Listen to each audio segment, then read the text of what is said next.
بسم اللہ الرحمن الرحیم۔ محترم ناظرین، آج پھر میں آپ کے سامنے غسل کے اہم مسائل لے کر حاضر ہوا ہوں۔ ہماری پہلی ویڈیوز میں ہم نے بہت سارے مسائل پر روشنی ڈالی تھی اور بہت سارے مسائل پر آپ نے ان کو پسند کیا، لائک کیا۔ ہمارے پاس کمنٹ باکس میں بہت سارے لوگوں نے کمنٹ کیے کہ یہ مسائل ایسے ہیں جن سے ہم ناواقف تھے، انہوں نے ہمارا شکریہ ادا کیا۔ آج پھر میں آپ کے سامنے بہت سارے اہم مسائل لے کر حاضر ہوا ہوں۔ پہلا مسئلہ یہ ہے کہ ناپاکی کی حالت میں مسجد میں داخل ہونا کیسا ہے۔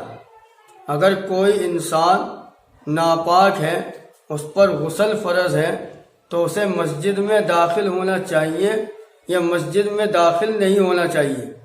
اس مسئلے کا جواب یہ ہے کہ ناپاکی کی حالت میں مسجد میں داخل ہونا حرام ہے۔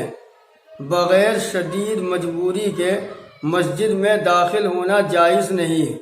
اگر کوئی انسان ناپاکی کی حالت میں مسجد میں داخل ہوتا ہے تو وہ گناہ کبیرہ کا مرتکب ہوگا، سخت گنہگار ہوگا۔ ہاں، کوئی اگر انتہائی شدید مجبوری ہے تو شدید مجبوری میں گنجائش ہے، بغیر شدید مجبوری کے ناپاکی کی حالت میں مسجد میں داخل ہونا حرام ہے۔ دوسرا مسئلہ یہ ہے کہ ناپاکی کی حالت میں اپنے بال اور ناخن کاٹنا کیسا ہے؟ تو اس مسئلے کا جواب یہ ہے کہ ناپاکی کی حالت میں اپنے بال اور ناخن کاٹنا جائز ہے، لیکن بعض علماء نے اس کو مکروہ لکھا ہے۔ اس لیے بہتر اور افضل طریقہ یہ ہے کہ ناپاکی کی حالت میں اپنے ناخن اور بال نہ کاٹے، بلکہ جب وہ پاک ہو جائے تب اسے اپنے بال اور ناخن کاٹنے چاہیے۔ تیسرا مسئلہ یہ ہے کہ اگر کسی عورت نے ناخن پالش لگا رکھی ہے یا ہونٹوں پر سرخی لگا رکھی ہے اور پھر وہ غسل کرتی ہے، غسل اس پر فرض بھی ہے، تو ناخن پالش لگے ہوئے ہونے کی حالت میں یا سرخی لگا ہوا ہونے کی وجہ سے اس کا غسل ہوگا یا غسل نہیں ہوگا؟ تو اس مسئلے کا جواب یہ ہے کہ اگر ناخن پالش لگا رکھی ہے تو اور پھر عورت جو ناپاک ہے غسل کرتی ہے تو اس کا غسل بالکل نہیں ہوگا اور نہ ہی اس کا وضو ہوگا، اس لیے کہ ناخن پالش ایسی چیز ہے جو پانی کو جسم تک پہنچنے سے روکتی ہے، اور جو چیز پانی کو جسم تک پہنچنے سے روکے اس کی وجہ سے نہ وضو ہوتا ہے اور نہ ہی غسل ہوتا ہے۔ ایسی اگر ہونٹوں پر سرخی لگی ہوئی ہے اور وہ سرخی اتنی گاڑھی ہے اور ایسی ہے کہ جو پانی کو ہونٹوں کی کھال تک پہنچنے سے روکتی ہے، تو اس کے لگا ہوا ہونے کی حالت میں بھی غسل اور وضو نہیں ہوگا۔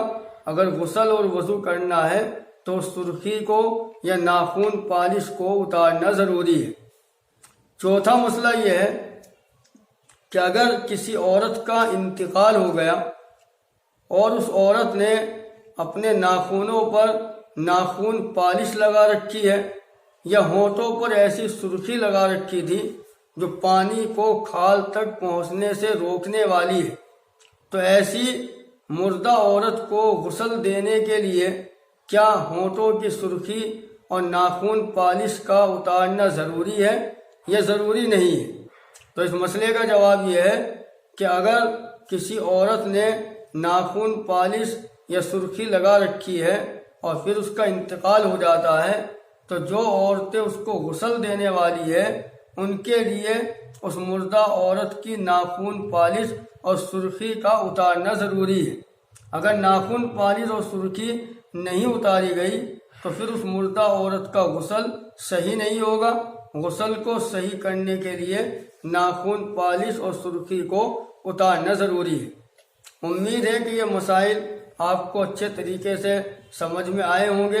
اللہ سے دعا ہے کہ اللہ مجھے اور آپ کو دین کے صحیح مسائل پر چلنے کی توفیق عطا فرمائے۔ السلام علیکم ورحمۃ اللہ۔